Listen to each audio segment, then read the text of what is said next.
Notre conférencier ce matin, c'est M. James Smith. Il va venir nous partager ce qu'il a vécu. C'est un monsieur qui fait un travail particulier. Il est inspecteur dimensionnel en structure d'acier. Tout un titre. Inspecteur dimensionnel en structure d'acier. Mais c'est aussi un homme adaptatif, parce qu'il a adapté son métier à sa propre vie. Il est devenu inspecteur dimensionnel de choses spirituelles. Hein, voyez-vous? Parce qu'à un moment donné, il s'est rendu compte que dans sa vie, il manquait une dimension, qui est celle de l'esprit. Et il a fait des recherches, il a connu le Seigneur. Et je vais immédiatement le laisser venir prendre place pour qu'il nous raconte comment il a fait la rencontre du Seigneur dans sa recherche dimensionnelle.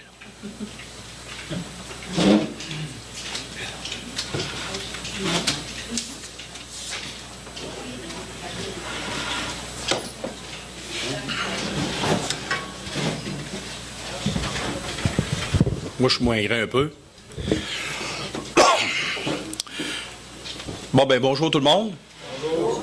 Je suis pas habitué de parler avec un micro.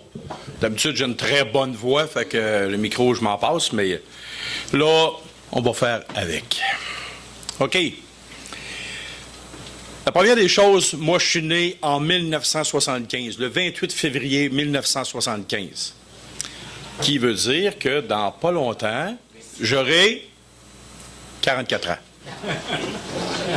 Les calculs sont loin. OK. Pour ma structure familiale, quand moi je suis venu au monde, je suis venu au monde dans une famille qui était une famille monoparentale.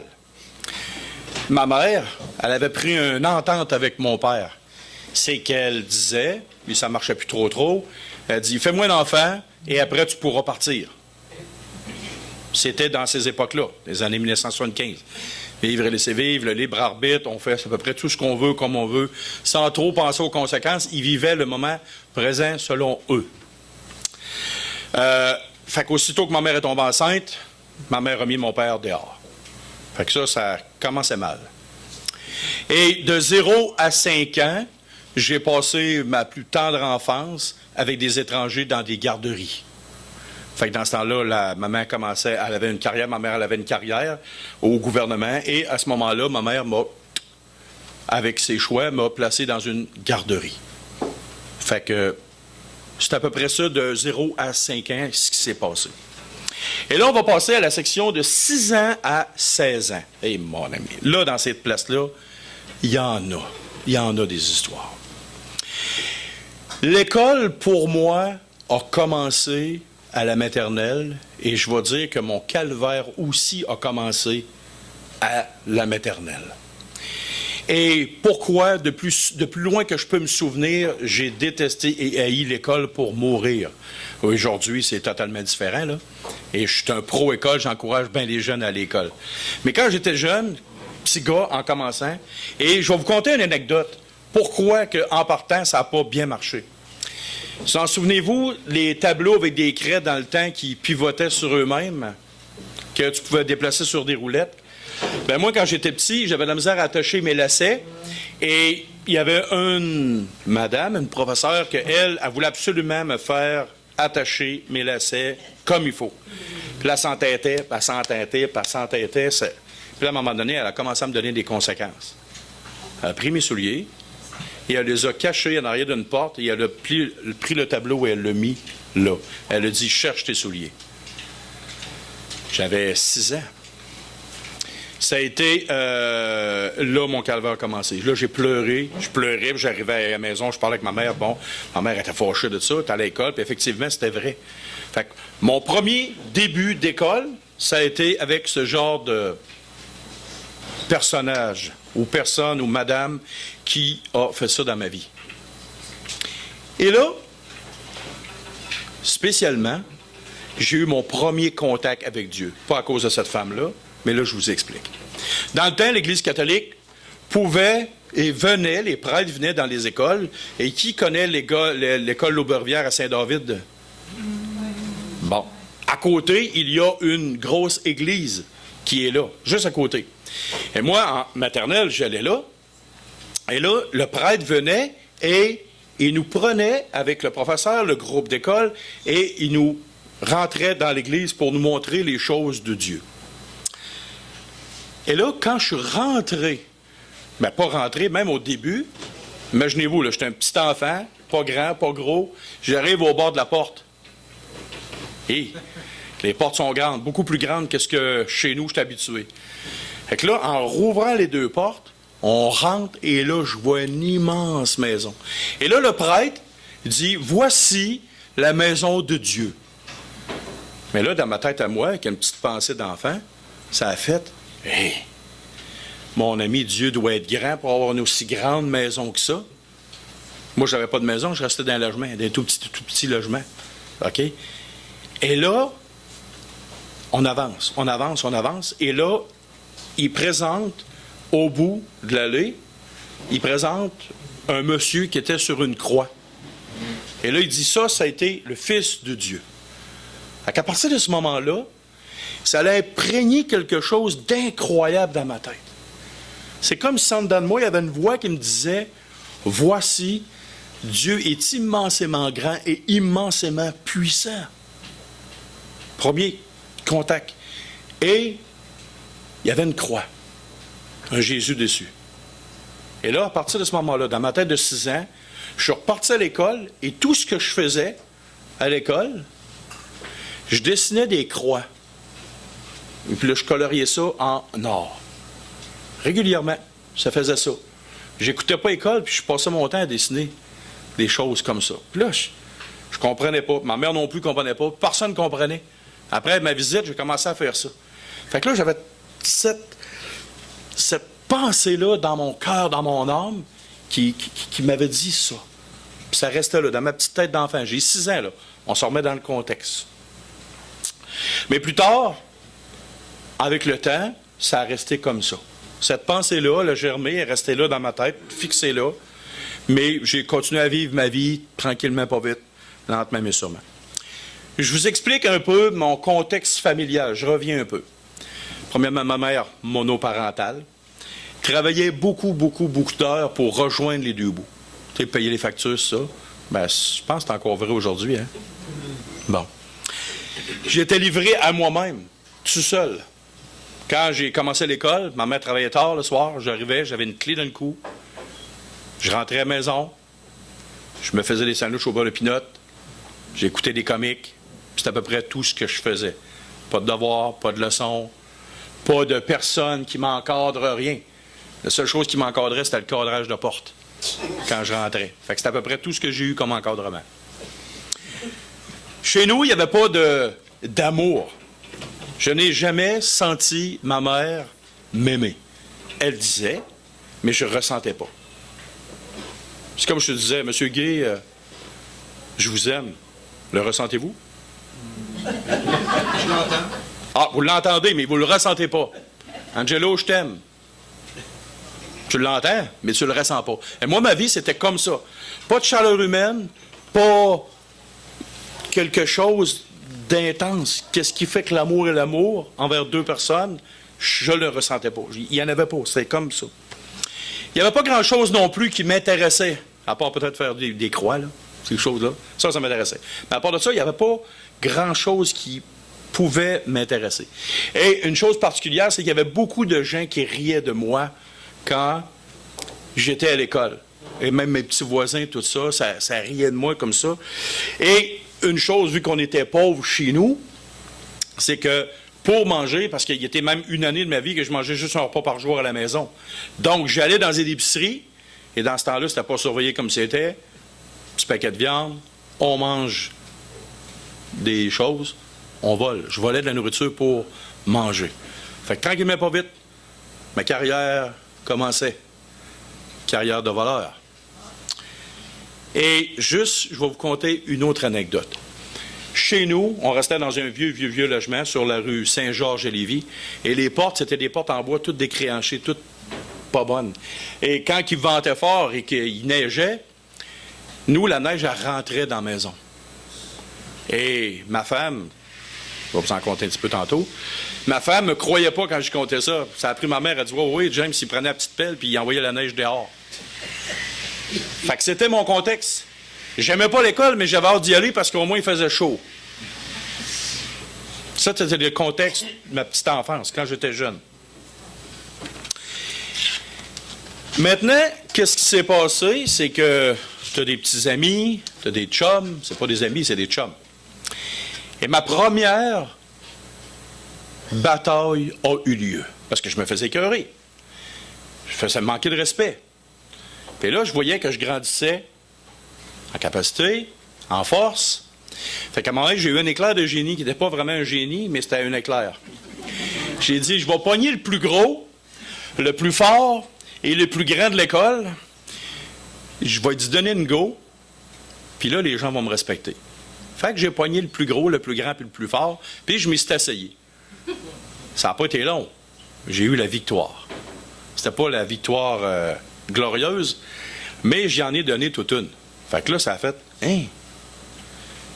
Oh, ça sert, ça? C'est pratique, ça? Ça amène des résultats, ça? Et là, j'ai commencé ça. Quand il y en a un qui venait me chercher, c'était pas trop long que ça arrivait. Et j'ai commencé à me battre à ce moment-là. Si vous me demandez le nombre de fois que je me suis battu avec du monde dans ma vie, je m'en souviens pas. Mais c'était assez catastrophique. Et là, à un moment donné, qu'est-ce qui est arrivé dans ma vie? Il y a eu mon deuxième contact avec Dieu. En secondaire 1. On avait des cours, qui se souvient des cours d'enseignement moral et religieux? C'est que les parents avaient le choix d'envoyer ses enfants soit en moral, soit en religieux. Ma mère, elle, dans sa grande science, elle me dit, James, un jour, tu vas faire ton choix personnel. Je vais t'envoyer en morale une année, puis en enseignement religieux une autre année, puis switch juste comme ça, jusqu'à temps que tu vas prendre ta décision plus tard, qu'est-ce que tu veux faire. Cette année-là, en secondaire 1, j'étais inscrit dans un cours d'enseignement religieux. Et c'était une sœur catholique qui donnait les cours, une religieuse. Elle donnait les cours d'enseignement biblique. Les autres, ils appelaient ça comme ça. Mais il y avait une particularité, elle arrivait toujours en retard parce qu'elle boitait. Fait que là, à un moment donné, qu'est-ce qui s'est passé? C'est que j'ai voulu faire mon petit comique, mon petit drôle. Il y avait des Bibles en arrière. J'ai pris une Bible, j'ai voulu imiter un prêtre. Fait que là, j'ai ouvert la Bible, j'ai fait « Mes frères, parole du Seigneur ». Je suis venu pour lire dedans, et là, c'était pareil comme si je m'étais fait frapper par un dieu. Et en dedans de moi, il y a eu une voix tellement forte. Ça me dit, James, ne ris jamais de ce livre-là. C'est la parole de Dieu. C'est ma parole. C'est le livre le plus important que tu n'as pas entre les mains de tout l'univers, de toute l'humanité. L'impression a tellement été forte, puis le monde était habitué que je niaise tout le temps dans mes cours. J'ai regardé le monde, je me suis relevé la tête, j'ai regardé le monde, j'ai fermé le livre, je l'ai déposé là, je suis allé m'asseoir. C'était la première fois de ma vie que j'avais un cours où j'étais totalement tranquille et je n'ai jamais dit un mot du cours. Le premier cours de ma vie tranquille, la religieuse me regardait en voulant dire « T'es-tu malade? T'as-tu pogné une maladie en t'en venant? » Non. L'impression que ça a faite dans le fin fond de mon cœur, de mon âme, petit gars en secondaire 1, a été foudroyant. Ça m'a littéralement touché profondément. Mais là, comme normalement, ça a resté là. Fait qu'il y avait deux pensées. La grandeur, la puissance de Dieu, Jésus sur la croix, et là, maintenant, la Bible, la parole de Dieu, la toute puissance de la parole de Dieu. Ça avait créé ça dans mon âme, dans mon cœur. Mais, comme la vie va, ça a resté là, ancré dans ma tête. Maintenant, il y a des choses qui commencent à arriver. Quand tu es un petit gars de la rue, que tu n'as pas d'encadrement familial, il y a des choses qui se passent. La première des choses, il y avait la violence. Ensuite, il y a eu la vente de drogue. Je cherchais toujours un moyen de faire de l'argent. Tout le temps, tout le temps, tout le temps. On était pauvres, puis un petit gars qui vient d'un milieu pauvre, qu'est-ce qu'il pense? À faire de l'argent. Tu n'as pas le choix. C'est un calcul. C'est 1 plus 1, ça fait 2. Un jeune qui ne manque pas d'argent ou qui ne voit pas de besoin n'a pas besoin de faire d'argent. Mais un jeune comme moi avait besoin de faire d'argent. Donc, trop jeune de travailler, pas d'expérience, ils ne veulent pas t'engager. Donc, tu commences à vendre de la drogue. Tous les moyens étaient bons. J'ai commencé à vendre de la drogue, j'ai commencé à me battre. J'ai été très, très, très violent. J'ai commencé aussi à avoir des jeunes filles dans ma vie. c'était pas pour jouer aux cartes. OK? Il y avait des vies, une vie tout croche. Des coups pendables. Ah, ça, j'en ai fait. Vous n'aimeriez pas que je sois votre voisin. Mais des coups pendables comme ça se peut pas. Il y avait des vols d'outils, des vols d'appareils électriques, mais quand tu dis, là, tout croche. Même à l'école, j'avais mon billet de saison pour les retenues. J'étais tout le temps en retenue. Le directeur ne savait plus quoi faire avec moi. Les secrétaires d'école étaient même tannés de me voir au secrétariat. Il y avait une petite chaise à côté du bureau du directeur. Bon, encore toi. Il me disait ça. Bon, encore toi. C'était tout le temps régulier, des retenues. Puis c'était quasiment à tous les soirs.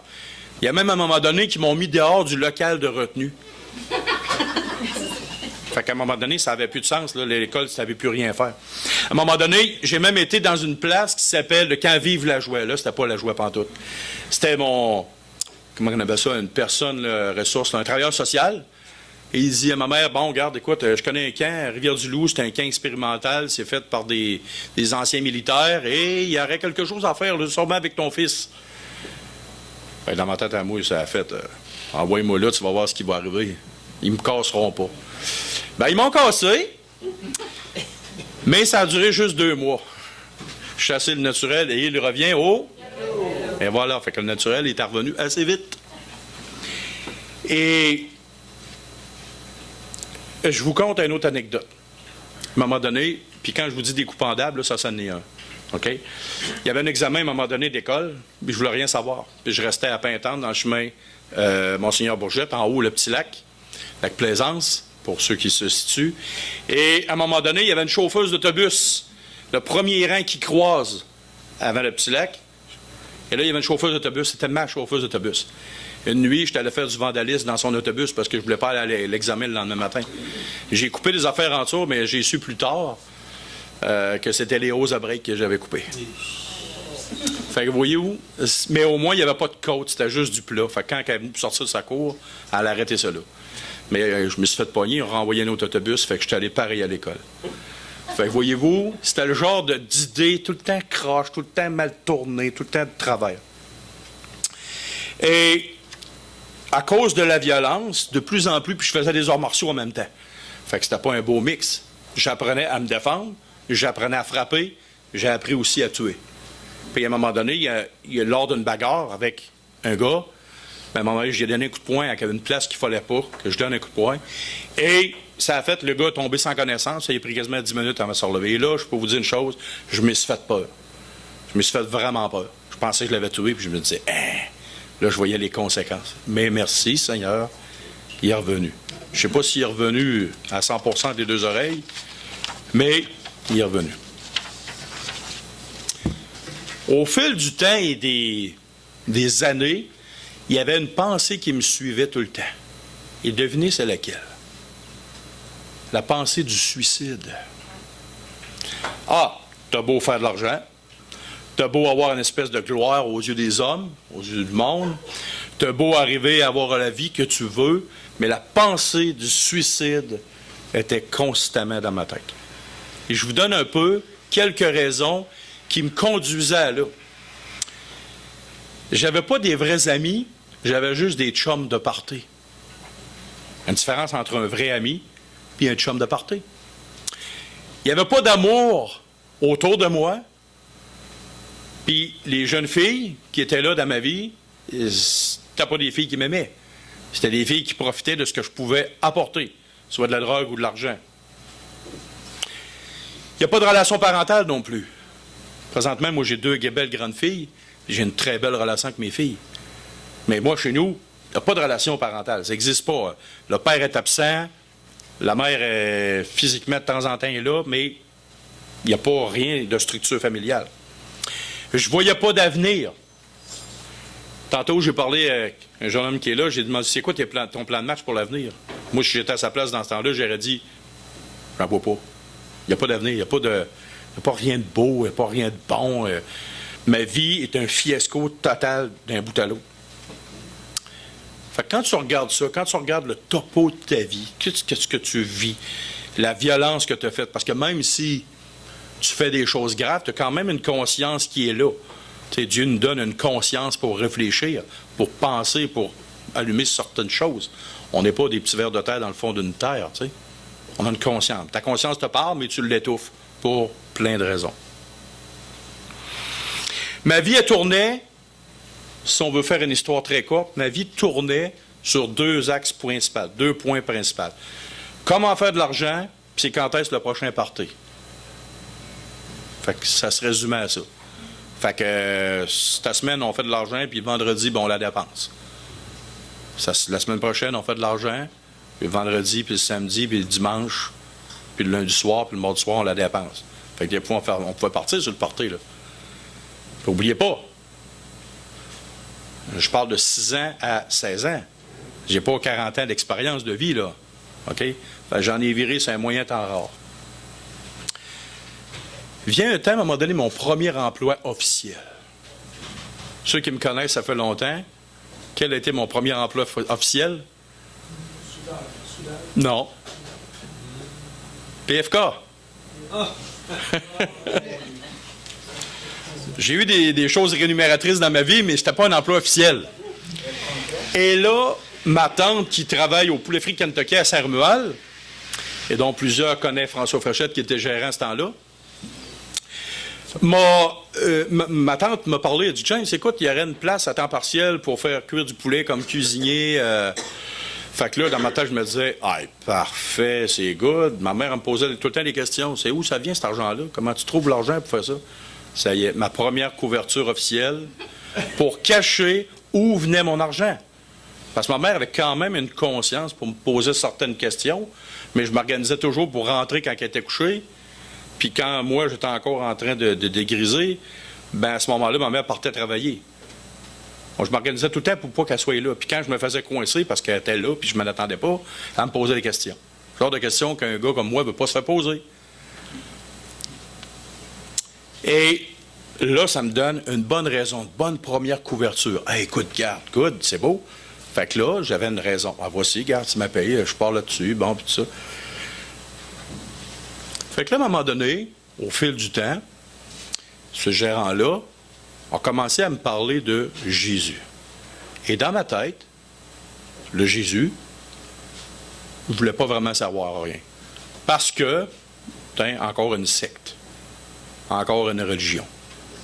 Puis il faut bien se souvenir de mon contexte à moi. Ma mère était dans une espèce de secte de pensée philosophique. Elle n'allait pas dans un lieu présent à toutes les semaines, mais elle avait une pensée. C'était dans la lumière de la vérité avec Abdrouchine. OK? C'est plutôt dans la lumière du mensonge avec Abruti.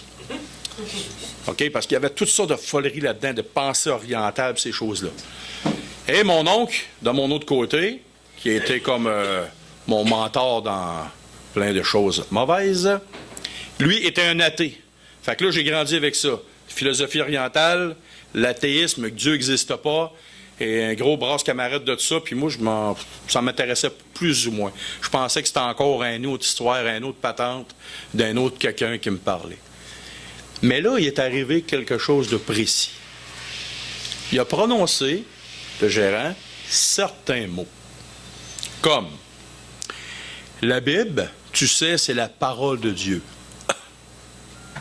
Souvenez-vous de mon passé, là, les deux expériences que j'ai eues. La Bible, c'est la parole de Dieu. Il m'a parlé de la puissance et de la grandeur de Dieu. Ça a fait... OK. Il me parlait aussi de l'amour profond de Dieu envers moi. Souvenez-vous que je n'ai jamais ressenti d'amour. Mais là, c'était bizarre quand il me disait ça, là. L'amour profond de Dieu. Hey, c'est comme s'il y avait quelque chose. C'est comme s'il y avait quelqu'un qui pognait un petit marteau avec un petit pic, là. Un petit jack drill, puis qui commence à couper le cœur. Parce qu'il y avait comme une roche autour du cœur. Là, il me parlait d'un amour. Puis là, c'est la première fois que j'entendais parler du vrai mot, du vrai terme amour. Là, mon ami, là, je capotais dans ma tête, là. Puis là, il y avait une guerre, là. Il y avait une guerre quand on se parlait de ça. En passant, rassurez-vous, il ne m'a pas tout parlé de ça one shot d'un coup, là. C'était en section, en partie. OK? En plus, il m'a parlé de l'ardent désir de pouvoir me rencontrer personnellement, intérieurement, puis de créer une relation vraiment profonde avec moi. Wow! Ça m'est jamais arrivé, ça. Et là, ça m'intéressait. Là, je posais des questions. Et là, il m'a dit aussi que son fils, Jésus, qui était mort personnellement pour moi sur une croix. Oh, attends un peu, là, il n'y a pas juste un mur. Personnellement, dans le passé, pour moi, pourtant je ne valais pas grand-chose, ben, il est mort pour moi. Littéralement. Et là, je peux vous dire une chose, puis là, il m'a dit une chose aussi, c'est que un jour, si je fais l'étape de vouloir apprendre, l'étape de vouloir connaître, l'étape de vouloir me tourner vers Dieu, un jour, je pourrais le voir face à face. Hein? Voir Dieu face à face. OK. Et là, je peux vous dire qu'à ce moment-là, mon cœur a fondu en deux. Littéralement, il a fondu en deux. Mais j'étais trop orgueilleux pour le laisser paraître là. Je ne me suis pas tout de suite « Oh, Dieu Seigneur ». Non, je n'étais pas le genre de gars de même. Pour moi, souvenez-vous de mon passé. Je mangeais un sac de chips, puis j'avais autant de sentiments que quand je donnais une volée à quelqu'un. J'étais un homme qui était très dur, un jeune homme qui était très dur. Pour moi, il n'y avait pas de différence. Je n'avais pas plus de sentiments à manger un chip que donner une volée à quelqu'un. Envoyer quelqu'un à l'hôpital, je n'avais pas de problème. Vendre de la drogue à quelqu'un, je n'avais pas de problème. Profiter des jeunes filles, je n'avais pas de problème. Parce que tu es égoïste quand tu es comme ça. Et je faisais du mal autour de moi. Et là, à un moment donné, la pensée du suicide est encore là. Tout le temps. Il y a ça qui me tracasse au bout, ça me touche, ça me travaille. Et en même temps, la pensée du suicide, tout le temps qui est là. Tout le temps qui est là. Tout le temps. Puis dans ma tête, je me disais, moi, je me rends pas à 18. Je me rends pas à 18. Moi, à un moment donné, là, je dis, ça me tente pas.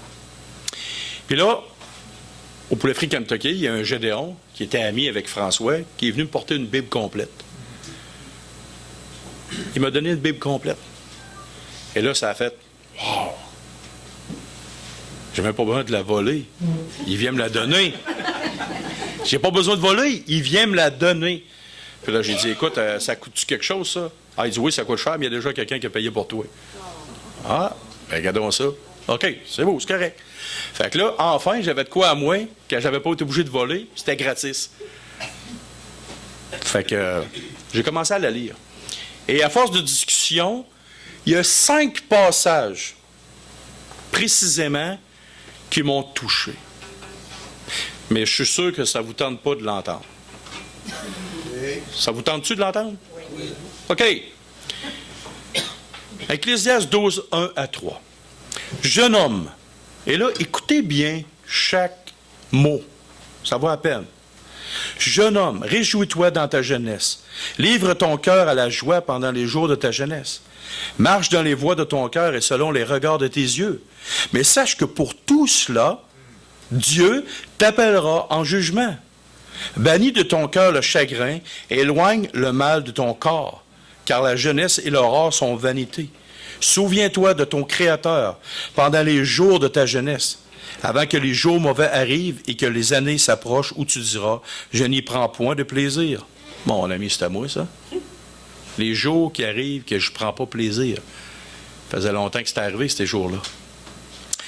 Un autre passage, le verset 15 et 16, dans Ecclésiaste 12. « Écoutons la fin du discours, crains Dieu et observe ses commandements. C'est là ce que doit faire tout homme. Car Dieu amènera toute œuvre en jugement au sujet de tout ce qui est caché, soit bien ou soit mal. » Oh, j'en avais des affaires cachées. Un autre texte, Jean 3,16. Je ne le lirai pas, je vais vous le dire. Car Dieu a tant aimé le monde qu'il a donné son Fils unique, afin que quelques-uns croient, afin que quiconque croit en lui ne périsse point, mais qu'il ait la vie éternelle. Deux autres textes, très courts, Jean 11, 25 et 26.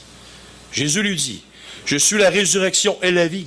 Celui qui croit en moi vivra, même s'il meurt. Celui qui croit en moi vivra, même s'il meurt. Et quiconque vit et croit en moi ne mourra jamais. » Crois-tu cela? Et le dernier texte, dans Romains 5, 6 à 8. « Car lorsque nous étions encore sans force, Christ au temps marqué est mort pour des impies. À peine mourrait-on pour un juste. Quelqu'un peut-être mourrait pour un homme de bien. Mais Dieu prouve son amour envers nous en ce que, lorsque nous étions encore des pécheurs, Christ est mort pour nous. » Donc, si je fais un petit résumé très court de ça, dans ma tête, il y avait un créateur à qui je devais rendre des comptes de ce que j'avais fait. Dieu m'a aimé, ce créateur-là, m'a aimé d'une façon incommensurable, qui dépasse l'entendement, comme jamais personne m'a aimé quand j'étais tout jeune. Si je place ma confiance totale en Jésus, son Fils, je ne mourrai pas, même si je meurs. Puis Christ est mort pour moi personnellement. C'était pas une affaire lointaine d'une religion, c'est quelque chose de personnel. Pour moi, dans ma vie. Et là, je vais vous parler du jour ultime de ma rencontre avec Dieu. Comment ça s'est passé? Parce que Dieu, nous autres, on était impatients, mais Dieu est bien patient. Il prend son temps, il est en son temps, puis il fait toutes choses bien correctes en son temps. Juste à la bonne place, juste au bon moment. Et j'aime souvent dire que l'extrémité des hommes, c'est toujours une très grande opportunité pour Dieu. Quand tu es rendu I, Dieu est là. Le I est là. Dans la nuit du 16 décembre 1991, j'avais décidé de passer à l'acte. Ça y est, je passe à l'acte. Je vais vous éviter la façon que j'avais décidé de passer à l'acte. C'était pas beau. Dans ma tête, il y avait deux pensées, ce soir-là. Il y avait deux pensées qui se battaient en dedans de moi. Tout le temps, tout le temps, tout le temps. Il y avait des choses. Tout le temps, tout le temps, tout le temps. La première pensée, c'était que ma vie était un fiasco. Un échec total. Un gros zéro puis une barre. De l'autre côté, il y avait les versets qu'on m'avait dit. Il y avait les versets que j'avais lus. Que Dieu, Créateur, rende des comptes. Puis que c'était pas fini. Moi, je me dis, quelqu'un qui se suicide pense que c'est fini. Oh, oh, oh. T'es-tu vraiment sûr de ça? T'es-tu vraiment sûr, certain? Donne-moi une preuve hors de tout doute que c'est fini quand tu vas te tirer ou quand tu vas te pendre ou quand tu vas te donner une overdose. Donne-moi une preuve hors de tout doute parce qu'il faut que tu sois sûr, certain. Puis pourquoi vous pensez que le monde, malgré les épreuves de la vie, continue pareil à avancer? Parce qu'il y a une pensée d'éternité, il y a une pensée de continuité dans la vie, malgré les coups durs. Il y a quelque chose après la mort. Dans ça, on ne veut pas plus qu'un chien. Un chien, ça mange, ça craquette, ça bouille, ça fait pipi, caca, puis ça meurt au bout de la ligne. Est-ce qu'on vaut plus que ça? Est-ce que les petits oiseaux, on vaut plus que les petits oiseaux? On a un être. C'est pas fini, il y a quelque chose en arrière. Il y a quelque chose qui peut être drastique, dramatiquement terrible, puis quelque chose aussi qui peut être incroyablement incroyable. Fait qu'il y avait ces deux choses-là, des idées. Et je peux vous dire une chose, ça brassait tellement fort dans mon cœur, dans mon âme, dans ma vie. Et là, il y a eu une pression, ici. Et il y a des choses qui se sont passées. Ça vous tente-tu de savoir? OK. La première des choses, j'ai reconnu, ce soir-là, là, je me suis mis à genoux dans ma chambre, là, avec les larmes aux yeux. Je n'avais jamais pleuré de même. Il n'y avait jamais un gars qui m'avait assez fait mal pour me faire pleurer. Ni ma mère, ni personne. Mais là, tout seul à ma chambre, à genoux, je commence à pleurer. La première des choses que j'ai reconnues, avec les gens, ce qu'ils m'avaient dit, les croyants autour de moi, j'avais reconnu ma culpabilité devant Dieu. Ma culpabilité devant Dieu. J'ai reconnu tout le mal que j'ai fait aux gens, et surtout envers Dieu. Les gens vont dire, ouais, mais comment ça que tu fais du mal envers Dieu? Imaginez-vous 30 secondes que vous êtes avec un conjoint et que vous ne lui parlez jamais, votre femme, votre mari, vous ne lui parlez jamais, vous êtes toujours en train de faire tout ce qu'il n'aime pas. Vous lui faites du mal en plus. Est-ce que vous pensez que vous faites du mal à Dieu? Oui, parce que vous ne parlez pas à Dieu, vous ne prenez pas du temps avec Dieu, puis vous le mettez de côté. C'est exactement ça que je faisais. J'étais coupable de mettre Dieu de côté. Puis Dieu, son premier commandement, c'est quoi? Tu n'auras pas d'autre Dieu devant ma face. Mais il y avait des dieux devant ma face, devant lui. J'étais mon propre premier Dieu. Moi, me, myself and I. Voyez-vous? Et les 10 commandements. Les 10 commandements, ça m'a prouvé que j'étais coupable devant Dieu. En plus de ça, j'ai reconnu profondément dans mon cœur, dans mon âme, qu'il y avait des conséquences à mes décisions. Et que ces conséquences-là, veut pas, c'était l'enfer éternel. Tu payes toujours pour ce que tu fais. Et l'enfer n'est pas une histoire, une invention de religion pour faire peur au monde. Que diriez-vous demain matin qu'il n'y a plus de système de justice sur la terre? On enlève le palais de justice de Québec, on enlève le palais de justice partout, puis on laisse aller le monde. Pas de conséquences. Tout le monde me dirait, hey, oh. Non. Ça prend une conséquence aux actes. Ah, vous croyez que dans les sphères célestes, c'est pas différent? C'est différent. Il y a toujours des conséquences. Et j'ai reconnu profondément que je méritais une conséquence. Littéralement pour le mal que j'avais fait. Et si quelqu'un me demandait si j'étais coupable, là, à 2 mains levées, j'étais coupable de bien des affaires. J'étais pas un ange. J'étais vraiment pas. J'étais loin de bien le standard de wow. Ensuite de ça, j'ai reconnu que le sang de Christ, et là, ça c'est un langage évangélique. Mais dites-vous une chose. Sur la terre, on utilise des sèche-taches. On utilise des produits pour enlever une tache sur le linge. Puis il y en a des taches tenaces, hein? Il y a des taches tenaces. C'est ça avec de l'huile hydraulique, c'est un vêtement de soie. La tache reste, une tache de beurre. Mais il y avait une tache sur moi, mais une méga tache. C'est ce qu'on appelle le péché. Les choses de mal devant Dieu. Et j'ai reconnu qu'à ce moment-là, ce soir-là, il y avait un seul et unique chose, un moyen pourvu par Dieu pour effacer ce péché-là, cette tache-là qui était dans ma vie. C'était mon péché. Et là, à ce moment-là, le sang de Christ, si je reconnaissais ça, pouvait m'effacer ma tâche, mon péché, me mettre clean devant Dieu. On entend souvent des gars là-dedans dire, « Écoute, moi j'ai payé ma dette à la société. Savez-vous quoi? Devant Dieu, vous ne pouvez pas payer votre dette. » Qui pourrait essayer de dire, « Moi, je vais sauter par-dessus le Normandin. » Tout le monde me dirait, c'est impossible. OK, maintenant, sauter par-dessus la Lune. Sauter sur Pluton, c'est impossible. Comment allez-vous vous rendre auprès de Dieu dans l'état où vous êtes? Vous allez vous présenter puis sauter par vos propres moyens? Non.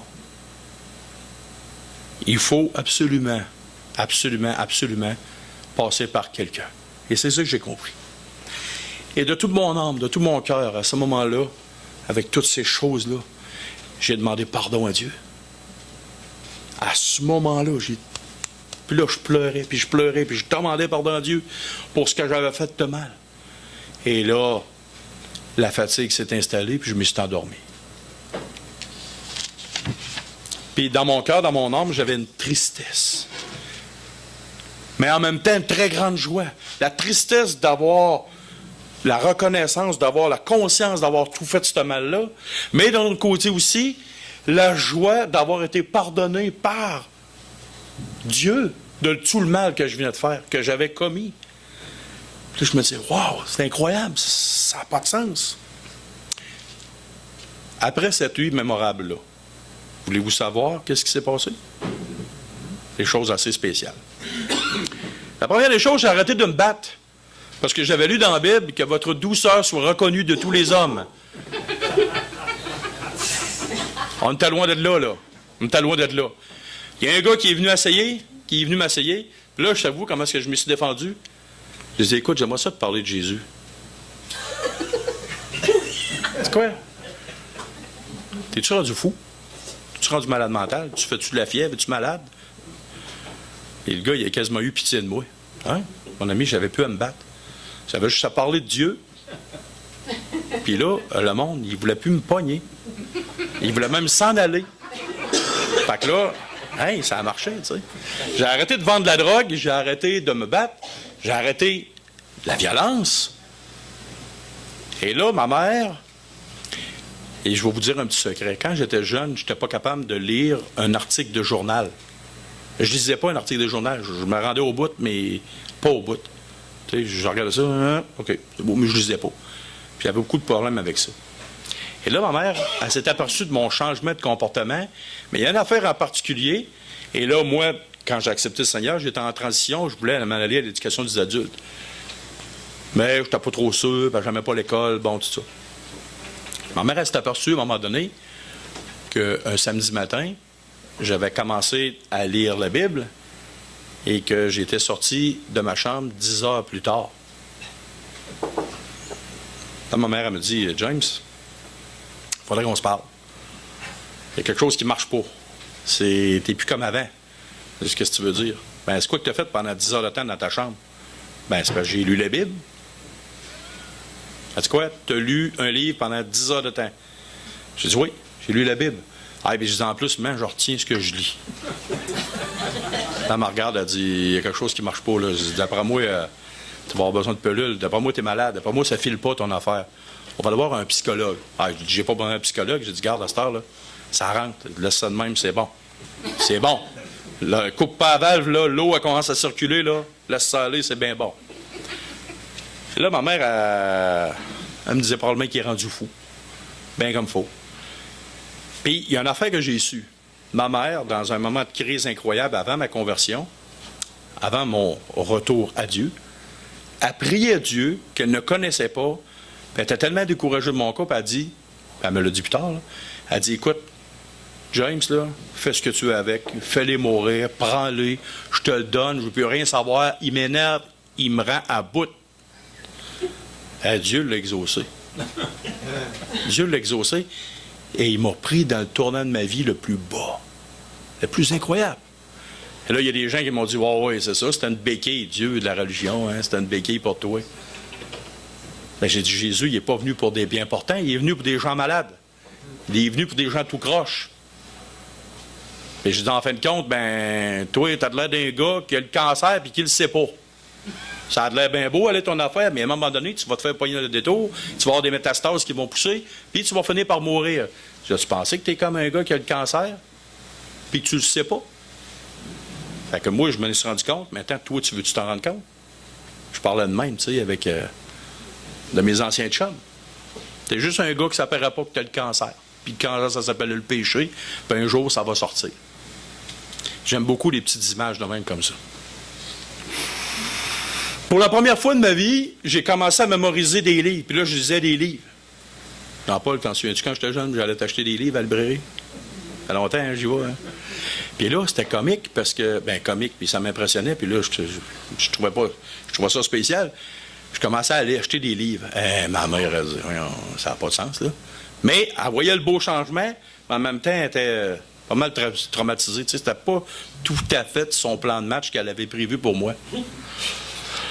Puis là, pour la première fois de ma vie, j'ai commencé à être heureux, profondément heureux, puis j'ai commencé à être joyeux. Je voyais la vie d'un différent angle. La vie était totalement différente. Les idées de suicide avaient parti. Là, je frappais plus personne. Je vendais plus de drogue. Je m'apercevais que j'arrêtais de faire du mal, puis je commençais à faire du bien. Hein? Bon, ami, là, c'était pas moi, là. C'était pas moi, il y avait quelque chose qui s'était passé, là. Puis là, j'ai commencé à témoigner de la foi, de ma conversion, de Jésus, de Dieu, de la Bible, à mes chums. Et devinez ce qui est arrivé? Ils sont tous partis. Toute la gang. Ils sont pas partis dans le bon sens. Aujourd'hui, dans le temps, je m'étais informé, il y en a qui sont morts, soit d'overdose, il y en a qui ont fini en dedans, en prison, Il y en a qui ont fini handicapés. Pas des beaux... puis savez-vous quoi? Si j'étais resté dedans, je m'ennuyais que ça m'arrive aussi. Okay? Parce que moi, je ne suis pas un être supérieur et extraordinaire. Je suis dans le même moule que tout le monde, puis ça m'est arrivé, tôt ou tard. Si tu roules à 300 km/h avec une moto, un jour, qu'est-ce qui va arriver? Tu vas passer à droite, puis tu vas aller rejoindre les vaches dans le champ. Tu n'es pas mieux qu'un autre, ça va t'arriver. Fait que là, maintenant, je me suis inscrit à l'école. Je suis allé m'inscrire à l'école, imaginez-vous, à l'éducation des adultes. Moi qui détestais et méprisais l'école au maximum, je pars moi-même et je m'en vais m'inscrire à l'école. Ma femme, pas ma femme, mais ma mère, elle me dit « Ouais, là, t'es vraiment rendu timbré, là. » Qu'est-ce qui se passe? Ma mère a posé des questions. Aujourd'hui, ma mère, ça a pris 10 ans, mais aujourd'hui, ma mère est chrétienne. Là, elle comprend ce qui s'est passé. Mais dans le temps, ma mère, elle ne comprenait pas pantoute, là. Elle a vu le changement drastique dans ma vie, là. Tout ce qui se passait. Je suis allé m'inscrire à l'école. 6 mois après ma conversion, j'ai rencontré ma femme. Et là, j'avais dit à Dieu, « Écoute Dieu, je vais faire un deal avec toi, mon ami, une chose à ne pas faire. Mais quand tu es jeune, tu fais des deals avec Dieu. Quand tu es plus vieux, tu dis, Seigneur, c'est où tu veux que je m'en aille? Où tu veux que je m'en aille? Tu comprends que tu ne fais pas de deal avec Dieu. Tu comprends que c'est Dieu qui te conduit dans des verts pâturages, des choses extraordinaires pour toi. Et même bien plus que ce que tu aurais pu demander. J'ai fait un deal avec Dieu. J'ai dit, Seigneur Dieu, écoute, tu as connu les filles que j'ai eues dans le passé. Maintenant, je voudrais avoir une femme vertueuse comme le Proverbe 31. Puis je dis, moi, en échange, je vais faire n'importe quoi. Oh, mon ami. Ne faites jamais ça avec Dieu, parce que vous allez... Puis dans la Bible, c'est marqué dans l'Ancien Testament, si tu fais un vœu à l'Éternel, tarde pas à l'accomplir. Bien, ce qui s'est passé avec ma femme, ma petite blonde, dans ce temps-là, restait à Chicoutimi. Moi, je restais à Lévis, je n'avais pas d'auto. Fait que j'ai fait du pouce. J'ai fait 72 000 km sur le pouce pour ma femme. Mais c'était une femme vertueuse comme le Proverbe 31 et je suis encore aujourd'hui marié avec elle.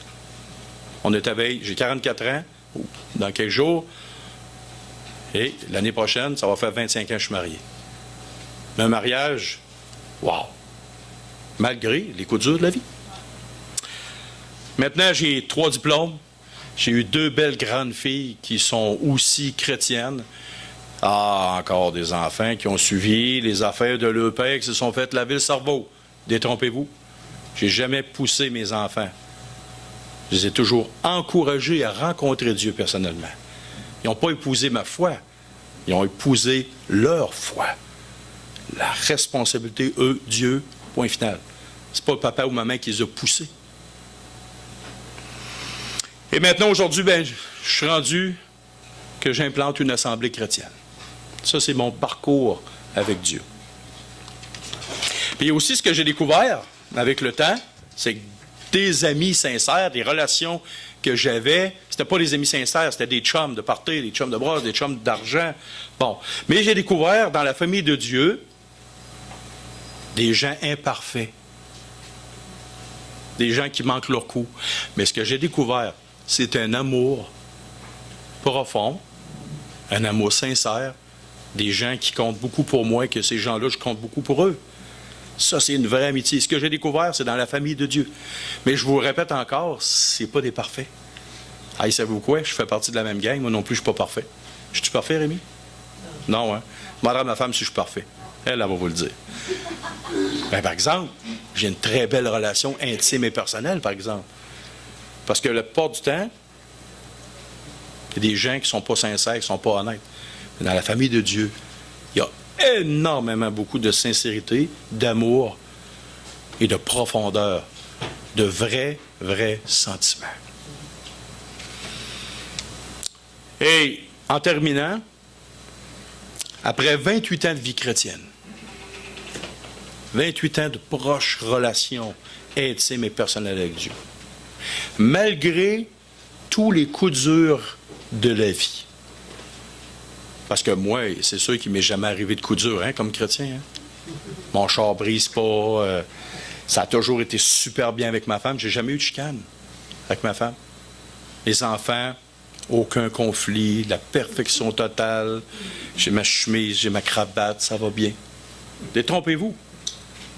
Un chrétien, c'est pas exempt de choses dures, de coups durs sur la terre. Détrompez-vous. C'est des gens qui sont pardonnés, c'est des gens qui sont aimés profondément, c'est des gens vraiment qui vivent une relation proche et personnelle avec Dieu. Mais qu'est-ce qui fait que je garde quand même le cap?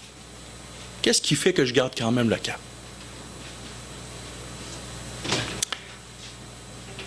Il y a des choses. Où je m'en vais? Quelles sont les conséquences de ce que je vis sur terre? Je m'en vais vers un lieu extraordinaire.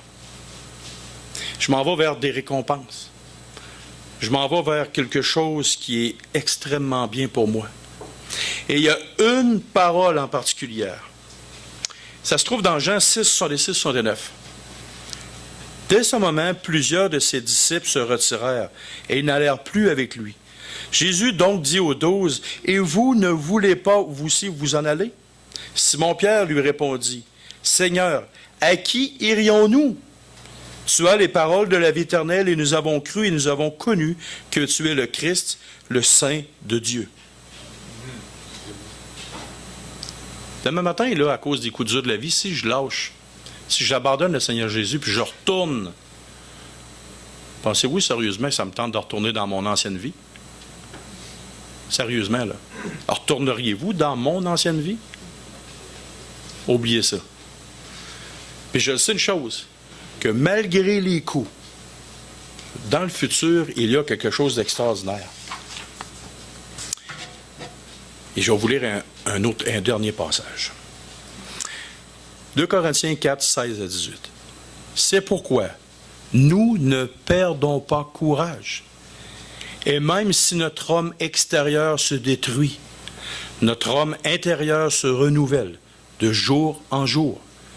Car nos légères afflictions du moment présent produisent pour nous, au-delà de toute mesure, un poids éternel de gloire, parce que nous regardons non point aux choses visibles, mais à celles qui sont invisibles.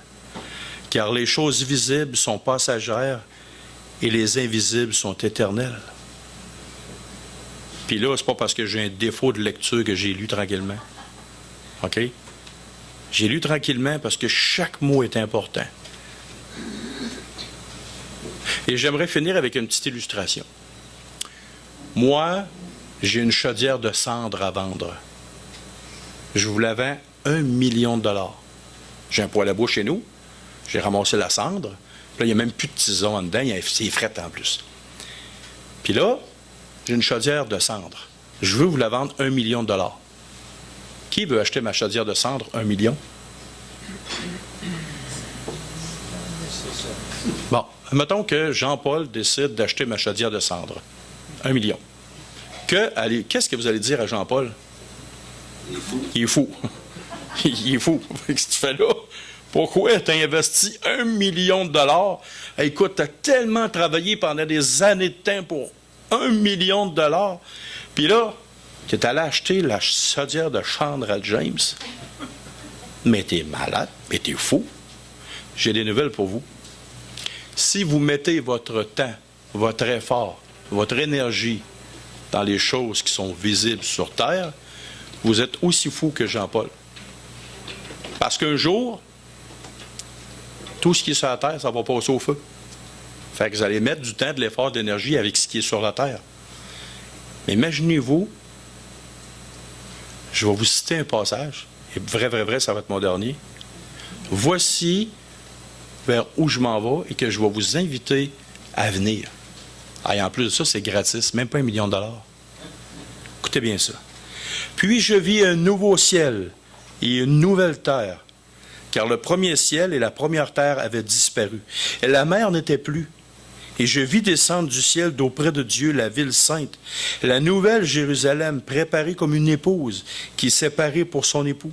J'entendis du trône une voix forte qui disait, « Voici le tabernacle de Dieu avec les hommes, et il habitera avec eux, ils seront son peuple, et Dieu lui-même sera avec eux. » L'écoutez bien. « Il essuiera toute larme de leurs yeux, et la mort ne sera plus. Il n'y aura plus ni deuil, ni cri, ni douleur, car les premières choses ont disparu. Car les premières choses ont disparu. Car les premières choses ont disparu. » Là, je fais par exprès, là. Et celui qui est assis sur le trône dit, « Voici, je fais toutes choses nouvelles. » Et il dit, « Écris, ces paroles sont certaines et véritables. » Dans quoi vous investissez? Investissez-vous dans ma chaudière de cendre ou dans ce que je viens de lire? Allez-vous prendre la chance d'essayer de faire un deal avec Dieu, de l'autre côté? Prenez pas cette chance-là. On ne fait pas de deal avec Dieu. Voulez-vous essayer de faire un deal avec quelqu'un qui tient l'univers dans le creux de sa main? Il n'y a pas grand deal à faire, là. Pensez-y comme il faut. Est-ce que ça vaut le coup de continuer à vivre ma vie comme ça? Ou est-ce que ça vaut le coup d'investir dans quelque chose de vrai? Qui peut dire demain matin si ces rires vont toffer? Si ça tombe, vous ne rirez pas. Mais par exemple, quand toute chose ici va être tombée et que vous allez aller dans l'éternité, c'est la seule chose et unique chose qui vous restera. Dieu. Et une dernière phrase. Si Christ a sacrifié sa vie pour moi, est-ce que c'est une grosse chose, une grosse affaire, si je sacrifie ma vie, pour lui? Non. Si Christ a sacrifié sa vie pour moi, est-ce que c'est une grosse chose, une grosse affaire que de sacrifier ma vie pour lui? Fait que je vais vous laisser là-dessus. Si vous avez des questions, je vais me tenir disponible après pour répondre à vos questions. Merci.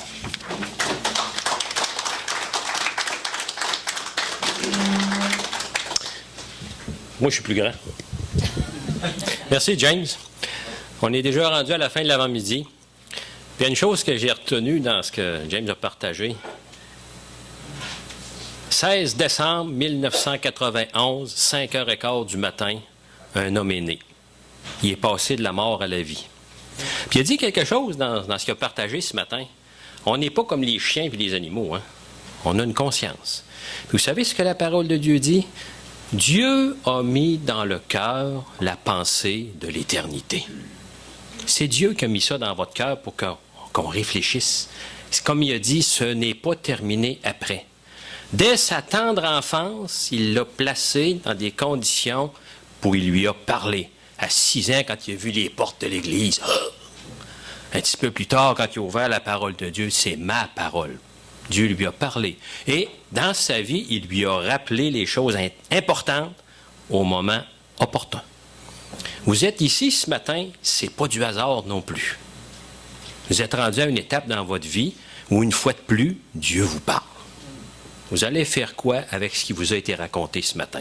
Ça vous appartient, c'est entre vous et Dieu. Mais à un passage de la parole de Dieu aussi, il dit ceci, « Va dans ta chambre, ferme ta porte. Dieu est là dans le secret et il entend. » Voilà ce que vous avez à faire. Une rencontre avec Dieu, comme James a eu une rencontre avec Dieu à 5h15 du matin, il pleurait comme un bébé. C'est ce que je vous souhaite, de le rencontrer, de transformer votre vie, d'avoir cette nouvelle naissance qui nous a partagé ce matin. Je m'arrête là-dessus, c'est suffisant. C'était vraiment quelque chose d'intéressant à entendre. Voir Dieu agir dans la vie d'une personne. Donc, Dieu voulant, à la fin du mois de mars, le dernier samedi du mois de mars, on aura un autre déjeuner de l'espoir comme celui-ci avec un autre conférencier. Vous y êtes invités. Gênez-vous pas aussi pour fouiller sur la table de livres en sortant. Et sur ce, je vous dis une bonne journée.